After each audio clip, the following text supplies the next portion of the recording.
correctly with the correct amount. D20 Radio, where gamers roll. www.d20radio.com.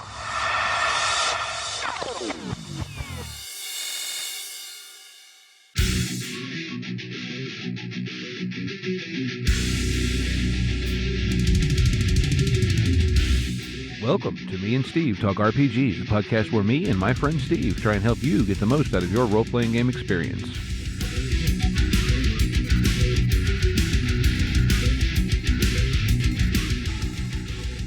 Welcome back to Me and Steve Talk RPGs. I'm here with my friend Steve. Hello. And we are here to talk RPGs. We're actually live today. Yes, we are. We're at the Pittsburgh Gaming Expo. Yeah, fantastic. Before we get into that, we're going to shout out our podcast for the week, which is The Forge. Yep. It's a Genesis tabletop RPGs, Genesis podcast. Attention PTX patrons, we're excited to announce the winner of the Arcade Best in Show competition. There's a lot of really great arcade games here that were brought by the generous members of the Pittsburgh Arcade Collective community, and we sincerely thank them for bringing their games for everyone to enjoy. The games were judged based on 3 criteria: cosmetic condition, mechanical or electronic condition, and gameplay appeal. We're proud to announce that the winner of the Arcade Best in Show for 2022 is the game Mr. Do, owned by Mike Bear. Congrats, Mike. If you haven't played the Mr. Do, check it out. It's a beautiful machine. It plays perfectly. We also have 4 honorable mentions that were very close second places. Of course we have 4 of them. The first honorable mention is the Flash Gordon pinball machine owned by Chris Myers, Starport LLC.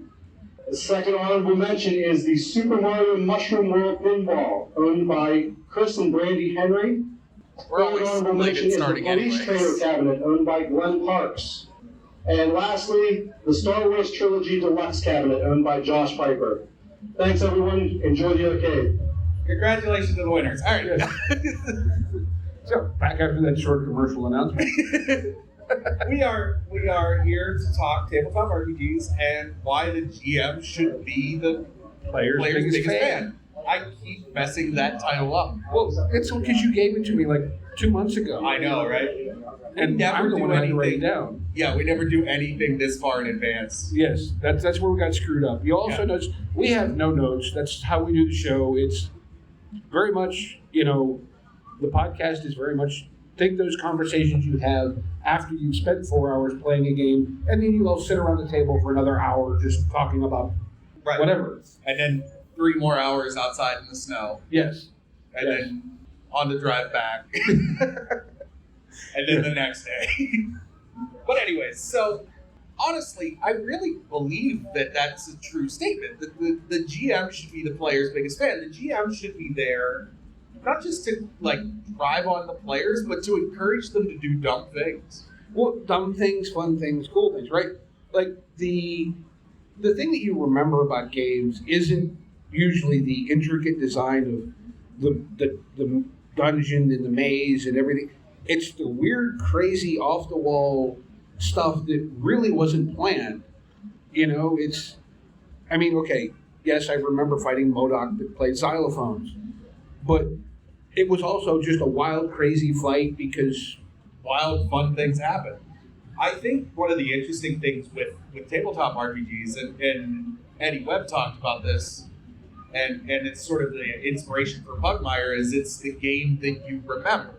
Right. It's, you're not always going to remember the details. I can't remember dice roll numbers, but I know that when I played in the Cyberpunk game last night and shots were being fired, what happened and how the GM described it, I know that, sometimes it can be hard, and we've talked before in our podcast, we've talked before about doing, trying your best to always say yes to the players, when to say no, and how to stop things. But I think as a GM, you need to keep in mind that you are going to be encouraging them to do stuff that they might not have, they might have thought about it and been like, well, maybe we could do this. You need to encourage that, wild, crazy thought, because that's where the fun comes. All those memorable stories you have from playing tabletop RPGs comes from the times when It's not when you went to the tavern and had a drink at the tavern. It's when you went to the tavern, the dwarf got in a bar fight and everybody had to jump in, and now we've burnt the tavern down, right? You use that obnoxious elf in the corner as a club. Right, exactly. I beat somebody with a chair one time. I don't know how we did that. We used improvised weapon of some kind. But yeah, same idea, right? So you're trying to encourage that wild and crazy adventurous stuff just to get those role-playing adventures. Like, one of the biggest things is to try, it is a role-playing game, so you want to get your players involved in their characters. You want to get your players involved in actually telling the story. And the best way to do that is to encourage your players to do the crazy things. Right. It's bring their ideas into it. And to me, this is also, this is where tabletop RPGs, to me, have an advantage over video game RPGs. It's because you're playing at a tabletop. The only limit is your imagination. There is no coding of graphics or the physics of the game. If your player wants to do something really weird and crazy, and it isn't going to just wreck everyone else's fun, then go for it, because they aren't going to be able to go home and turn on the Xbox and do this thing. It's... Yeah, as much as I like Skyrim, I can't log into Skyrim and do some of the crazy stuff we've done in other systems. Yeah, you aren't going to... can I, use this and put this together in MacGyver? Can I make a flamethrower to melt a door that we need to get out where we're locked in this old mall out of a robot and an old motorcycle? Right, and the other thing is that in video games, I find a lot of times, the scene is scripted already. We know what that looks like. So I can't, in a video game, say, is there a chandelier in this room? I already have a yes or no answer. But if I ask you at the table and I go, is there a chandelier in this room? And you go, there wasn't, but there is now. Yeah, usually in that case, my answer is yes, because for me, it's about, as the GM, it's about, okay, what crazy idea do they have involving this thing if they're asking me? And then we'll see where we go from there. Yeah, if you ever find yourself asking the question of why did my players just ask me that, you need to agree to whatever they're about to do next. Yeah, and now, to an extent, but yes. Yeah, the other thing is, you need to remember as a GM that it's about the whole table having fun. So if you have one person who is constantly, for lack of a better word, say it, hogging the spotlight and constantly wanting to do crazy things, maybe you need to pull them aside, have a little talk, say, hey, look, I know you're having a great time, everything else, but, there's more than just you at this table. I know you're having fun, but leave room for the other people to have fun too. Well, I think that's one of the things is that one of the interesting things would be to take that player and say, okay, I understand that you want to be the main character for right now, and why don't we make an agreement where, not at the expense of the other players at the table, but why don't we go ahead and let you be the main character for a little bit, and after a couple sessions or so, say, okay, we're moving on to, a different storyline. We're moving arcs. We're changing how we're doing things. So maybe let the other players take a front row seat for this, and you can go sort of, not background. And some people, and there's a difference between the character that talks a lot and the character that's hogging the spot. Yeah.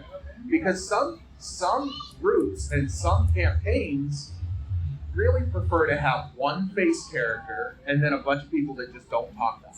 Yeah, and some players don't want to be that upfront about it. Right? And that's the other thing is, you have to work with your table. You have players sometimes that they're really more there to come hang out with you and the rest of these people that they're friends with, and they just want to have fun and roll some dice. We have absolutely played with people like that a lot. Yeah. That are just here for the ride, or I'm just here because my other friend brought me here. And I think one of the biggest things is if you're their biggest fan, and when they do something that's cool at the table, make sure you encourage that, right? Like if you can get them to start role playing where they're just where before they were just playing the game. Now you're getting them to get into character. Now you're getting them to start role playing.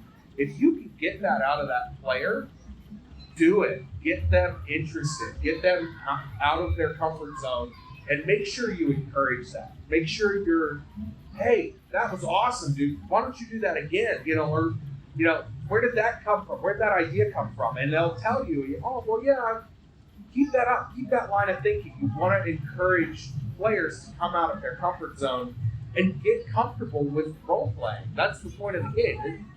This is why playing tabletop RPGs safely and using safety tools and encouraging inclusivity is such a good thing, because it means more people feel welcome at the table.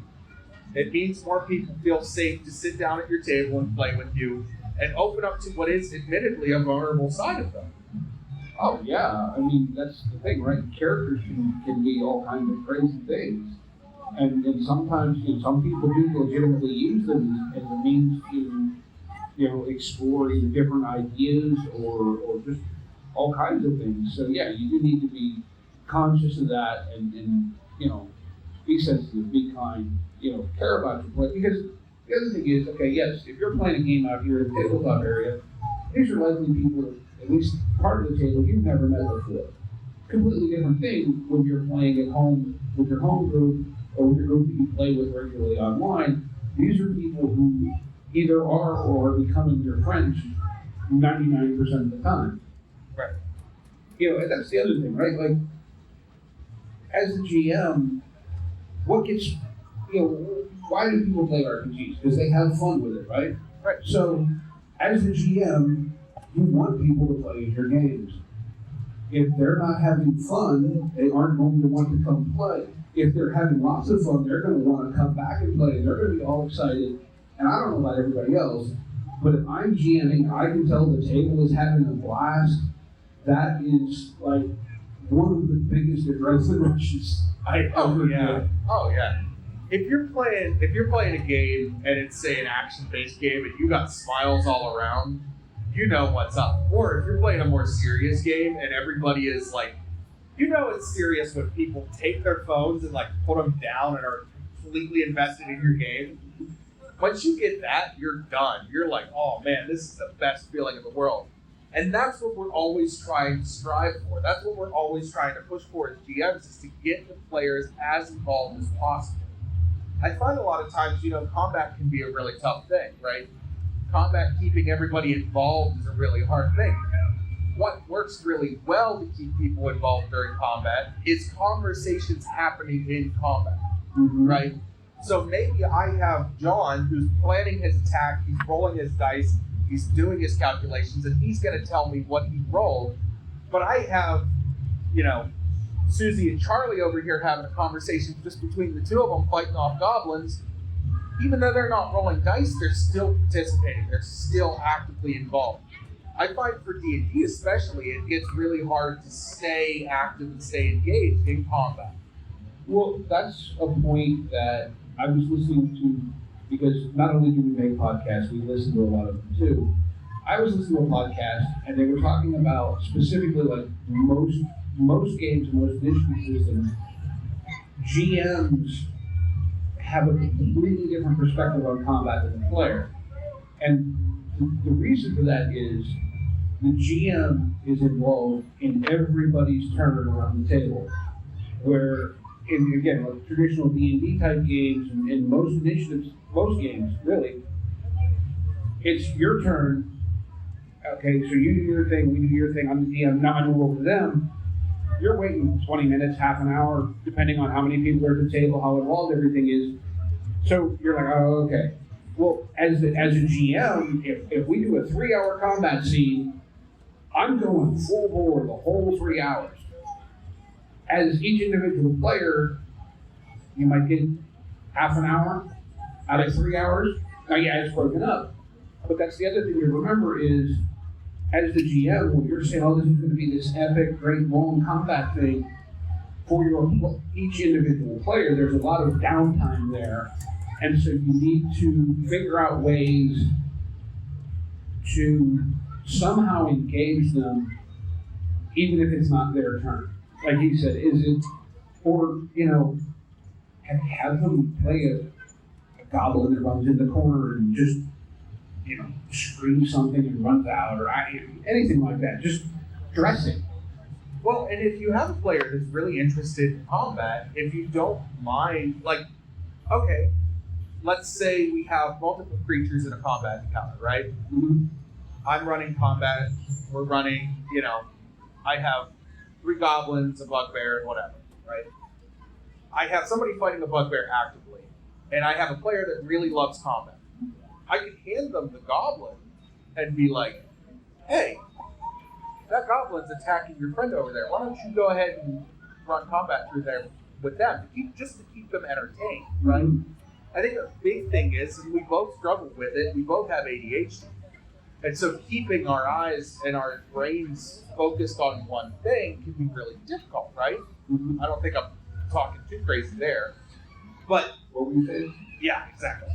But the idea is that, if you can keep people engaged while a long combat like that is happening, that can really change and make a difference in how people walk away from your table. Yeah, if you've got that one player that's really into combat, and okay, it was just his turn, and now, like you said, your 3 goblins are going, hey Bob, what do those 3 goblins do? Yeah, even just asking some questions like that to your players, or throwing ideas out to your players of being like, what does this scene look like? What are you doing? You know what I mean? What are you doing while this player's doing this? Right. What's your reaction to X? And asking the who, what, when, where's, and whys, just so even as yourself, you can cheat as a GM and get a lot of information out of your players on what they know, what they think they know, and what they want to know, right? That's, pay attention to your players. And this goes with, if you want to say being a fan, right? Pay attention to what your players, what they latch on to. Because that's them telegraphing what they want more of. Right. The players will straight up tell you what they want to do more of. But a lot of times if you ask a player, well, what do you want more of? Oh, I don't know, I'm having fun. Yeah. But you just gotta learn those little, I know it can be difficult and I know it's hard sometimes, but picking up on social cues of okay, they got really engaged when this happened. All right, sweet. So we're gonna do more of that because I've had a hard time getting this player engaged, right? Yeah. Or everybody got engaged when we went shopping, right? Well, we're gonna have another shopping episode in probably 3 weeks, right? It's important to keep and pay attention to what your players are doing. I run a lot of things out of the seat of my pants, but I still sit with a notepad and take notes of what got engagement, what worked, and what didn't. Yeah, it's one of those things, and there are game systems that mechanize that in certain ways, but like I said, if you pay attention to what your players are latching onto and enjoying, they're going to effectively tell you what they want more of. And sometimes they may not even realize that's what they want more of, but by paying attention to what they're doing, what they light up on, it'll tell you what to do. Yeah, no, it's a really big thing. It's pay attention to your players. Like I said, and again, the topic of the talk is being the player's biggest fan. Right, and okay. The other thing you have a lot of the initial old school D&D dungeon crawl mentality was much more adversarial, but I think some of that, and I think that goes into when the original games were coming out, the very early days of D&D, Gygax, Harness, and all those guys were very avid wargamers. Yeah, I think D&D was specifically built to be a miniatures war game. Yeah. And so at that point, it's a tactics game between the players with these pieces. It's high-tech chess. What RPGs have changed into is a collaborative storytelling experience. Or not changed, but have more evolved. And you can still play the other way if that's what the whole table wants to do. But if you have one player who wants to do that and 3 who don't, it's hard to please both crowds.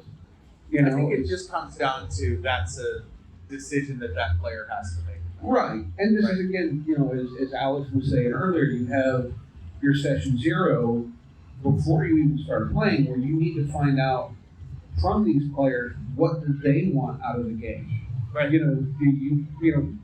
We're about to start, for our purposes, a Star Wars campaign. Well, so we're talking about this, and it's like, well, I found out how to do this. So we all find out, we're all interested in playing in roughly the same time span, and we want to do not really with full-on rebels, but kind of connected. And so, okay, so we're all talking between half a dozen of us that are going to do this, and that gives, I'm going to be GMing it, right? So I'm noticing all this and going, okay, yeah, you want to do this, and you want to do this. So if I put all these things together, we're going right here. Right, yeah. Yeah, you're taking the notes and being like, okay, you like this, you like that, I like this. We're going to try and go here. And sometimes as a GM, if your players like something that's out of your wheelhouse, you might have to just figure out how to run that. Yeah. And not necessarily that it's going to become your wheelhouse. Like, I'm not a huge fantasy fan, but if I have a group that is insistent on playing fantasy, you know how many times I've run D&D? You know that 99% of the times that I've run D&D is because everybody else at the table wants to play D&D? Well, even, I have talked to you into it. It wasn't very hard to convince, but we played Mead City Blues. Oh, no, that was not a hard sell. That was a game I wanted to play. Yeah, I just had to kind of poke you and tell you I thought you'd be good at it. Hey, I think you'll be good at this. It turns out I was good at it. But no, and sometimes it's finding, and part of being a GM is finding players that share your same interests sometimes. And part of it's being open to new ideas, open to crazy things.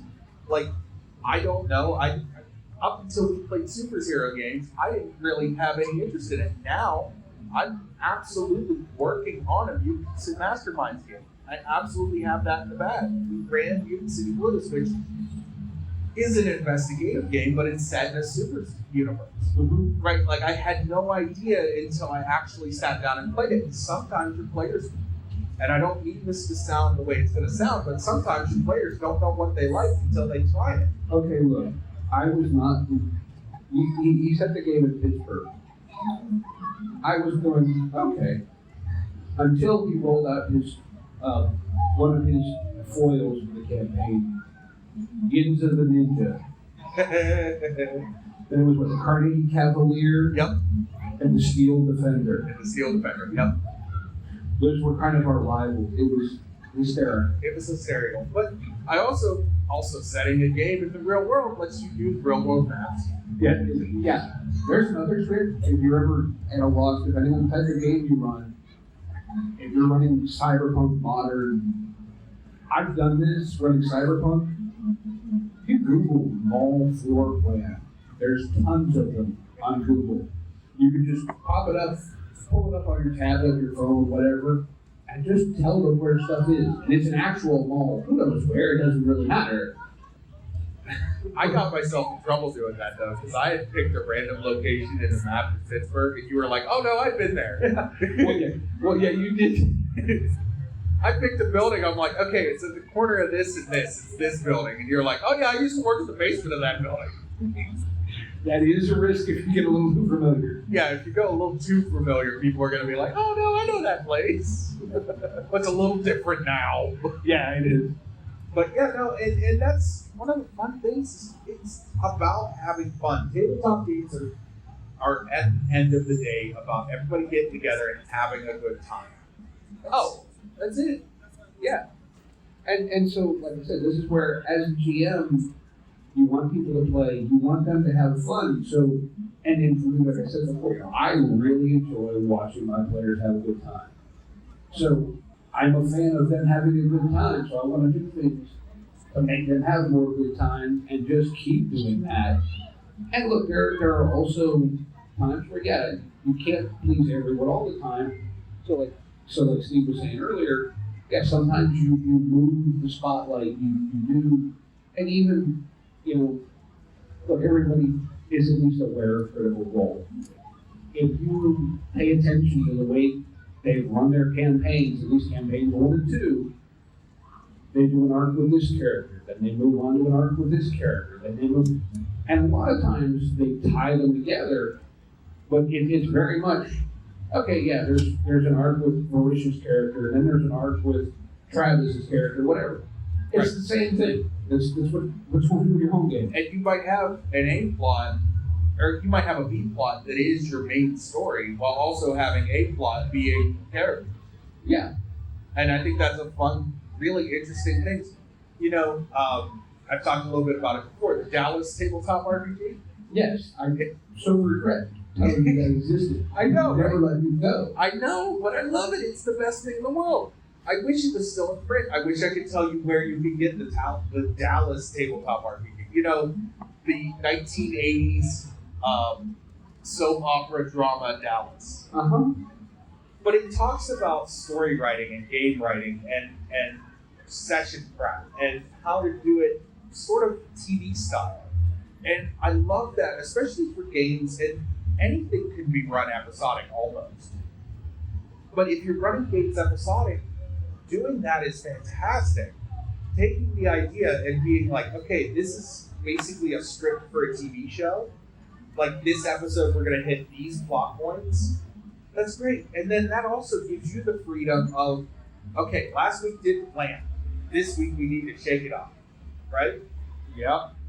Yeah, and the other thing is, too, that sort of structure is very relatable to everybody because we all watch, you know, how many TV shows, movies, whatever, where it is broken up in that episodic format. And like I said, people, if you give them a format they like, I remember reading something somewhere where someone was saying that there are films and books or whatever done that don't do well because they didn't follow a conventional story structure. Not that the story wasn't good, but it was poorly received because it confused people because it wasn't in the normal framework.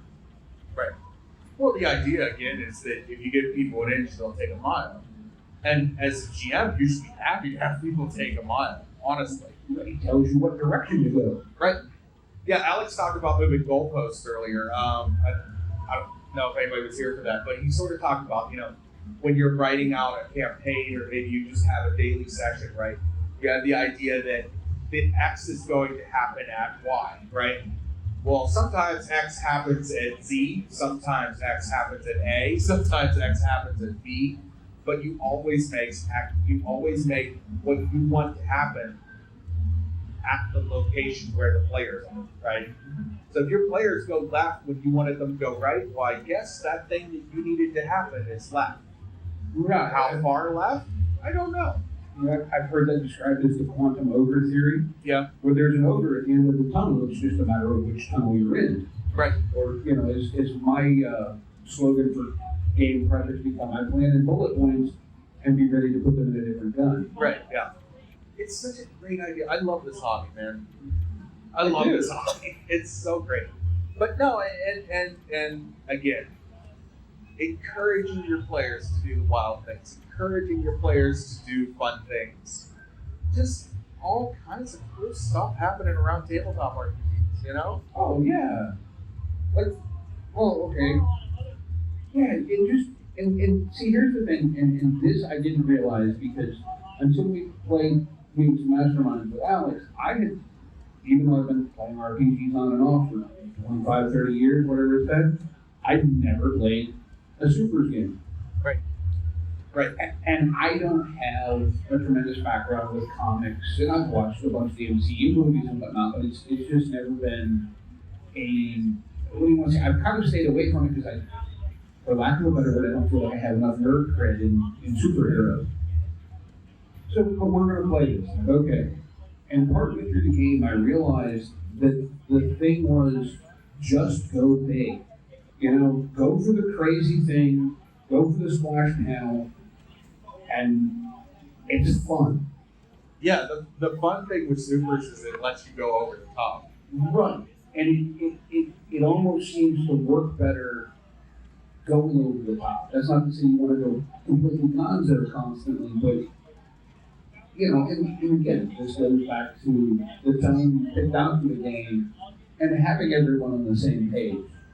You know, I've had, been in circumstances where you're playing a dark game, and sometimes you go, you give a minimal description of what the room, the scene they walk into is, just to let the players fill in all the gritty details in their own head.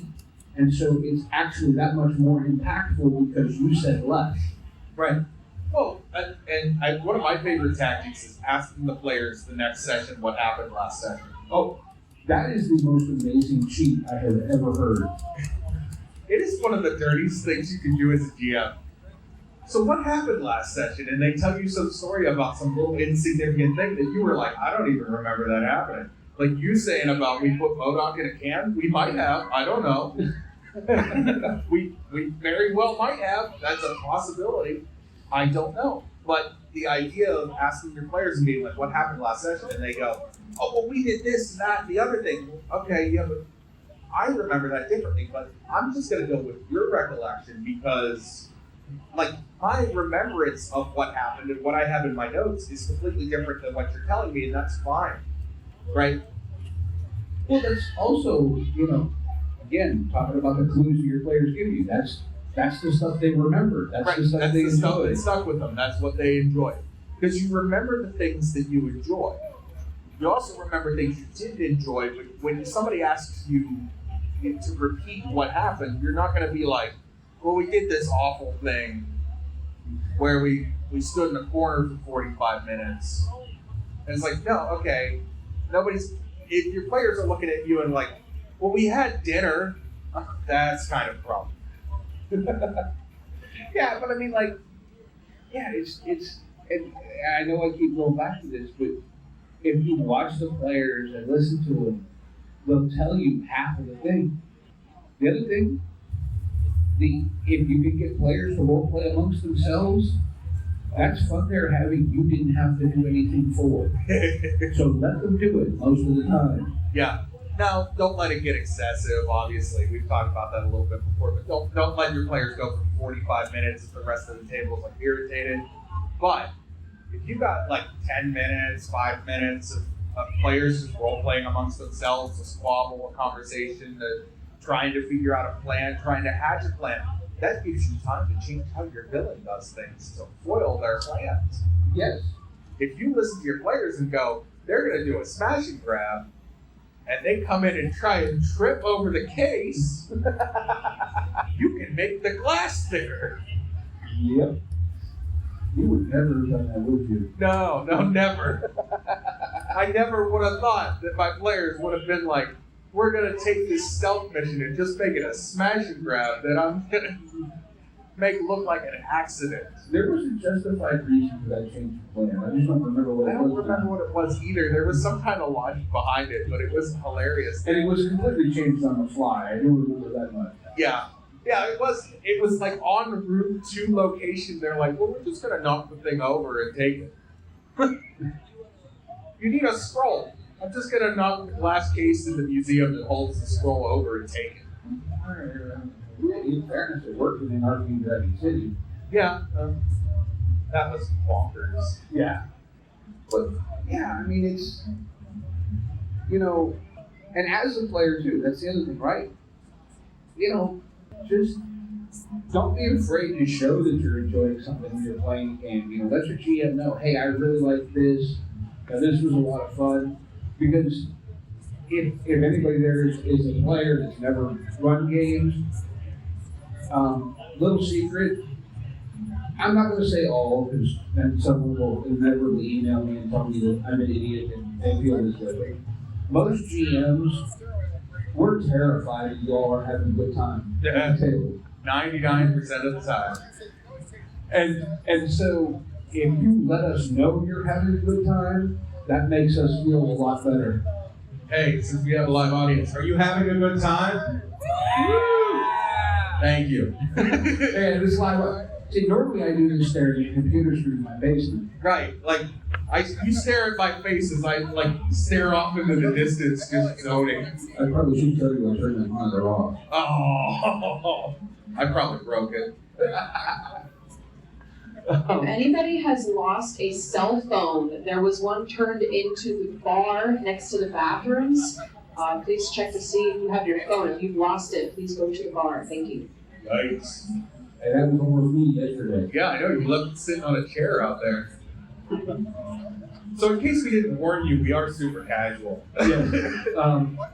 And we are prone to go off down tangents and start over here. I think they figured that out by now. Well, if they have the same attention span we do, they do not. Where were we? We were encouraging the audience. Yeah, we're talking about giving your GM feedback. Feedback. Oh yeah, good, bad, and ugly. That's all great. Constructive criticism is fantastic. Please, as a GM, be open to constructive criticism. If you're doing something wrong and your players are like, hey man, I don't like how you're running combat, the book says this, can we maybe work on this a little bit? Absolutely, yeah, I'm sorry, I didn't realize I was doing that wrong. Hey, since you know a little bit more about this, how does that work, right? That's a good conversation to have with your GM. That's a healthy conversation to have with your GM. Just remember rule number 1, which I'll make PG, it's don't be a jerk, right? Just remember that's rule number 1 of most RPGs is don't be a jerk, and just listen to what your players have to tell you, right? And sometimes you have, like, a lot of time you have to tell the players, hey, can you calm down, or can you, not calm down, but can you calm this down, or can you dial this back, right? But having the players come up to you and go, hey, can we dial this back, can we dial this up? Having that advice is really fantastic. And being able to take it, and sometimes they give you feedback that you just have to take with a grain of salt and just go, okay, yeah, I didn't really need that, but all right, fine, thank you. Yeah. And not answer that way, but just in your head, Yeah, but like also, when you're going to give this feedback, make sure to say it in a way, like for example, maybe there's a situation where you're playing a game and you're really not happy with the way a certain rule got used. Okay. Don't argue about it when the rule gets used. No. Would be after the session, go, hey, talk to the GM, hey, look, I had a blast. I love the session. You did this thing different than I'm used to, but I had a lot of fun. You know what I mean? And that, again, that's the point in the first place, right? It's not about how tightly can we follow this rule book, it's this thing. It's about just having a good time. Right? Exactly. And so you can be using the mechanics of the game in a manner that's completely different than they were intended, than they were written. But if you're having fun, you're not doing it wrong. No, you're not. And I think that's a really fantastic thing. And like I said, as a player and as a GM, being open to criticism is not a bad thing to have. No. Anybody have any questions, by the way? Yeah. Feel free to Let's go ahead interrupt and open up feedback. Well, let's go ahead and open up the questions. Yes. Comparison on Camp. When you design how do you find the balance between when you just built up an entire world plan and storyline versus how the players just absolutely not even want to do anything with it? Like, How do you react to players? They all decide to go burn down the local temple. Okay. How do you react to players not wanting to follow the storyline you set out? Give them ultimatums. If they're going to go and burn down a tavern, have them arrested. And have the police deliver the quest that you were planning on having them do anyways. And be like, well, we expunge your record if you go do this for us. You do that. The other thing is actions have consequences.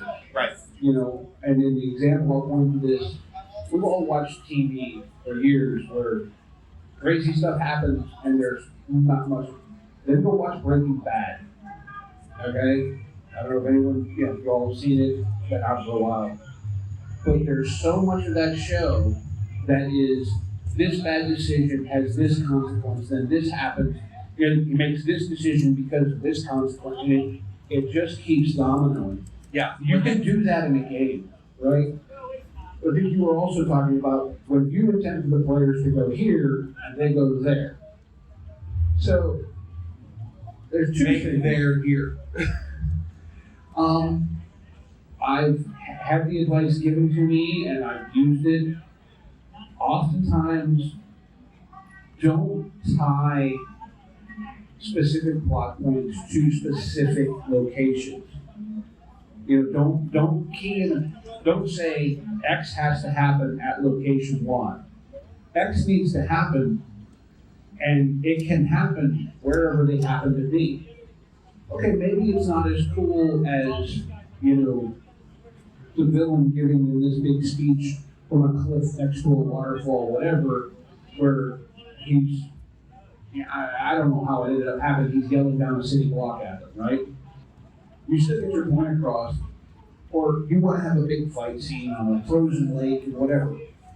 You can get them to a frozen lake eventually and have your fight scene. It may not be the one you wanted to have there. You can get it sooner or later. It goes through quantum ogre theory, and this is where, for me, and I get that not everyone does this, this is why I plan in bullet points. I just have some ideas of what I want to have happen, and I make it happen where they're at, not, time myself, well, they didn't go to this room in this house that they're investigating, so now they don't find the clue. That's an easy mistake to make, but it's one you have to kind of avoid in RPGs because for whatever reason, your players may not do that thing. Yeah, and I think one of the other things is if you specifically have these big set pieces, and say you're going to have a villain do a thing at an X place, the idea would be then, if the players don't go there, the villain still does their thing. Now, that's happened in the background. They don't know what's happened. And they got a tip about something bad about to happen. They don't know what's happened. And maybe they try to go there, and now it's destroyed, right? Like a town is demolished, where a town would be before. Yeah, that's like you're saying, make it a living world where stuff happens, whether your players are there to witness it or be involved or not. Right. The lovely thing with tabletop RPGs is that they're not video games.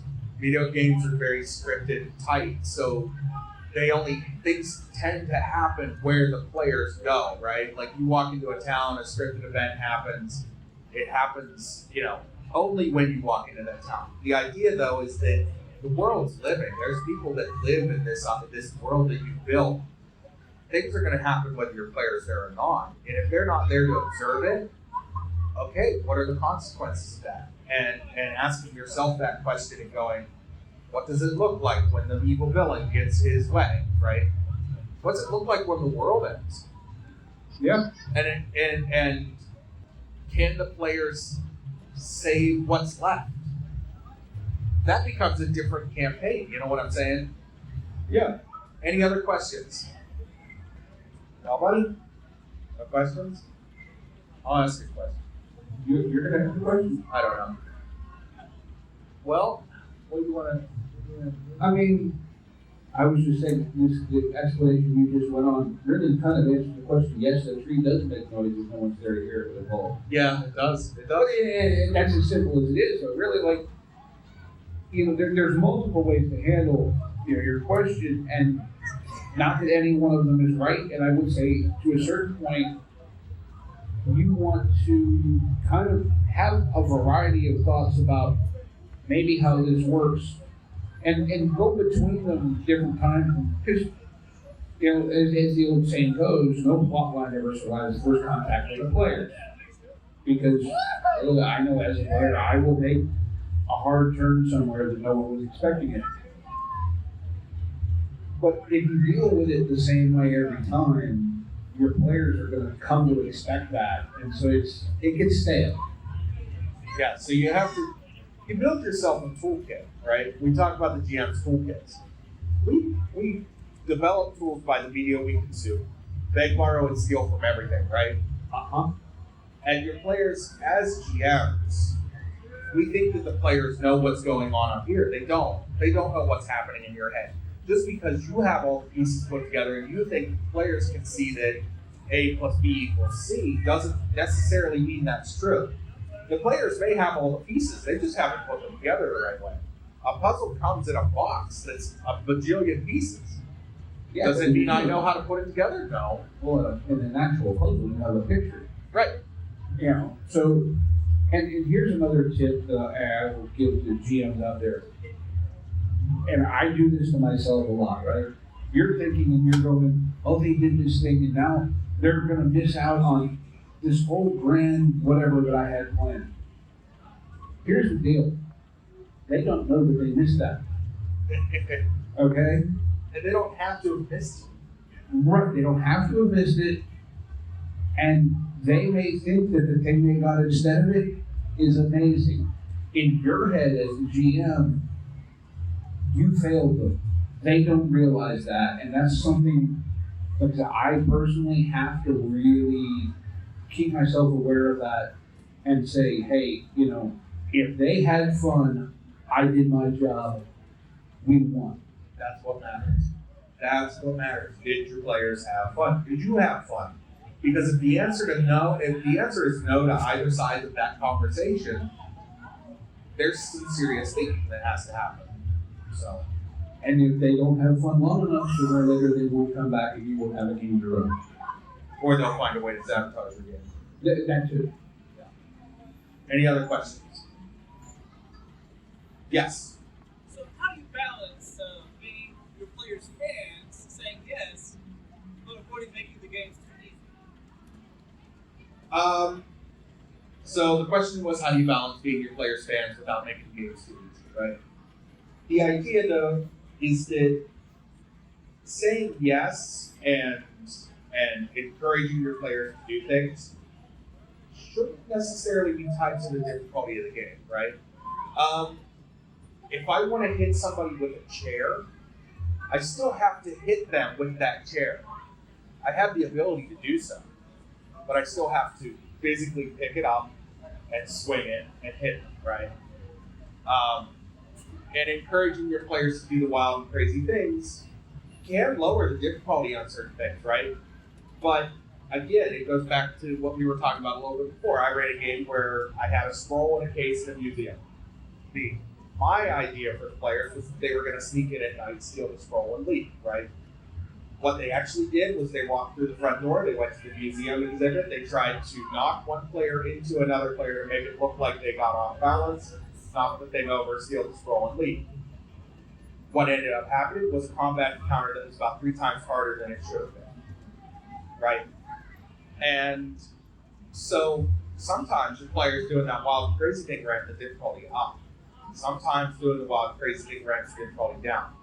Balancing your players having fun in combat or just difficulty in general is all about sometimes life's easy, sometimes life's hard, right? Well, I think this is where I'm going to quote Matt Mercer here. You can certainly try. Right. That's yes, but not it worked. You can try, and sometimes they just want to try this crazy idea. It cannot work, but sometimes, you know, failing spectacularly is memorable too. Right. We had a running joke in the D&D campaign we played a couple years ago, because I would constantly, DM would ask for a perception check. I'd roll a 3. So I go, I've got shoes. My shoes are shiny today. And it became a running joke then, you know, every time someone, it's not a bodge, right? But you just, and also, right, think about that as how you narrate the game, right? Make them not succeeding, you don't notice anything. Man, your boots are really shiny today. There's a reflection, and there's something missing that wall over there, you know what I mean? It doesn't have to be anything important, but it's just a detail. And that's the other thing is I think, a lot of us now, Steve and I, if you tell us nothing, our brain starts going, me, you, where's the next shiny thing? Right. You tell me there's a reflection in my shoe, that's something for my brain to latch onto and pay attention. Yeah, and sometimes pointing out mundane things. Like, perfect example is what you were talking about with a failed perception roll, right? You failed perception roll, but you're perceiving something. You may not be perceiving the thing that I want you to, but you saw something. Right. You're in a shop. Roll me a perception check. Oh, they have that. They have that juice you really like. Right. And so, yeah, you don't. I guess what I'm trying to say to you is exactly what Steve said. Saying yes doesn't mean that it's easy. And I think, too, it's like saying yes is giving them the chance to do their thing. And you don't want to make it ridiculously hard. But the other thing, say, okay, yeah, you can try this thing. It's good. You're going to have to do this, this, and this.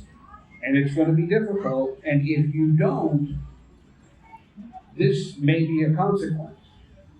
So at that point, you're creating a micro-social contract with your player saying, you can try to do this crazy idea, but if it doesn't work, these are going to be the consequences, or it's going to be something like this. And so then you've, so to speak, in the tennis of the tabletop game, you've put the ball back to them to say, okay, you're called, this is how you can do this thing, do you still want to? Do you feel that answers your question? Any other questions? Anything at all? What hair product do you use? What do you like to use in your hair? Anything. I will answer any question. Yes. Really veer off topic.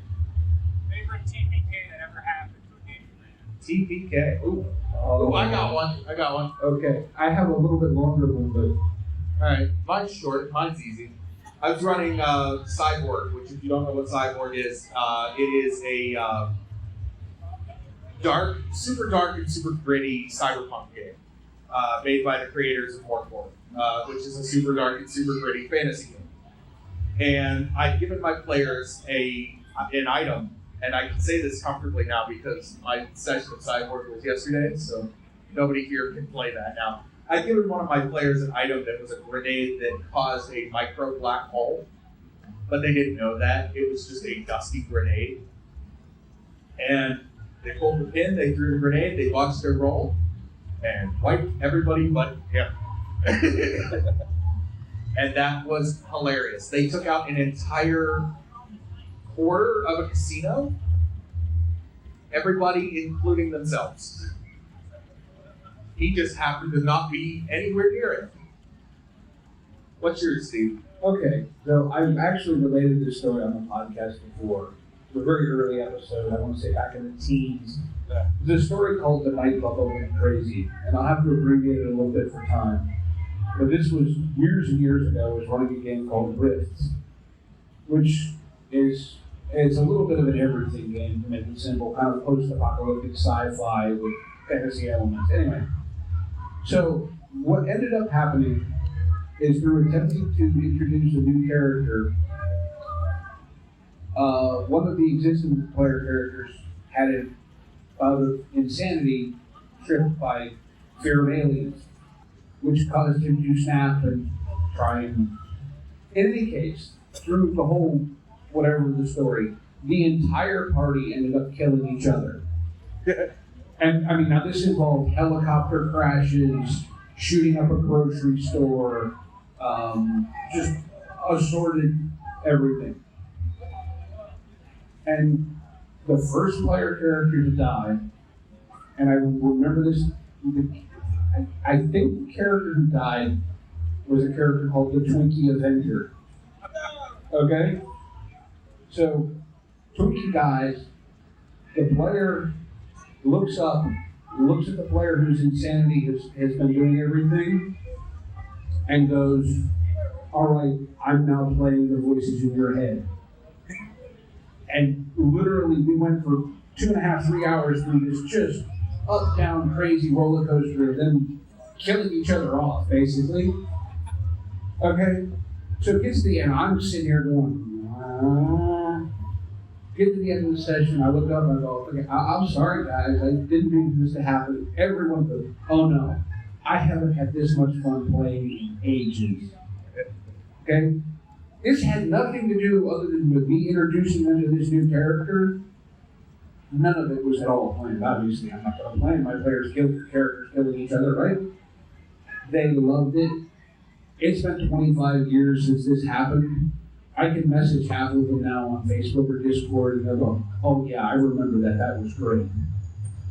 You know, and so, and again, to go back to what I was saying before, where sometimes they don't know what they want. Again, I'm not telling you to go do this with your group, but every single one of them had a blast. They remember it forever. They had no idea they wanted to do it, but I let them. Well, thank you all for coming out to our panel today. We are Me and Steve Talk RPGs. You can find us everywhere RPGs are found, including Facebook, Twitter, Discord. If you go to our Facebook, which is Me and Steve RPG Podcast, I believe, something like that. If you're wanting to find out more about us, you can find us wandering around the con today. Yep. We will gladly tell you where you can find us. Yeah, find the podcast on pretty much all your podcast services. Yeah, any major podcatcher and most minor podcatchers, including your Samsung fridge. But we are Me and Steve Talk RPGs. We want to thank everybody who came out and sat out today. Yep. We want to thank PGX. This has been an awesome convention. This was your first convention. Yes, I've had a blast. This was not my first convention, but this was my first convention actually playing tabletop games, so that's a great time. Big thank you to the crew, staff, all the volunteers, everybody. Yeah, thank Been you. a hell of a good time. Thank you to our audio guy. He's been awesome. But thank you for coming out. Have a great day.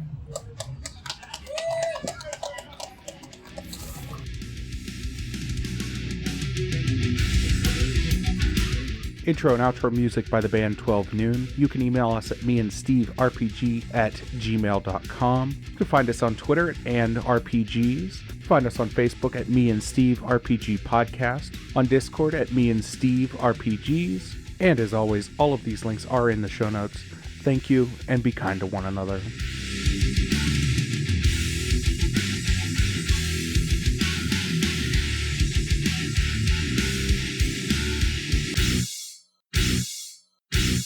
How much for the cigar? Cigar, $20, dog. You gotta go down the street to the store and buy that.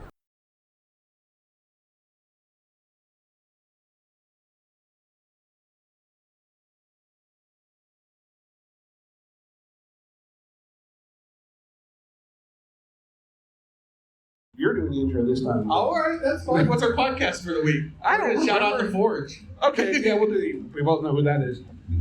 So,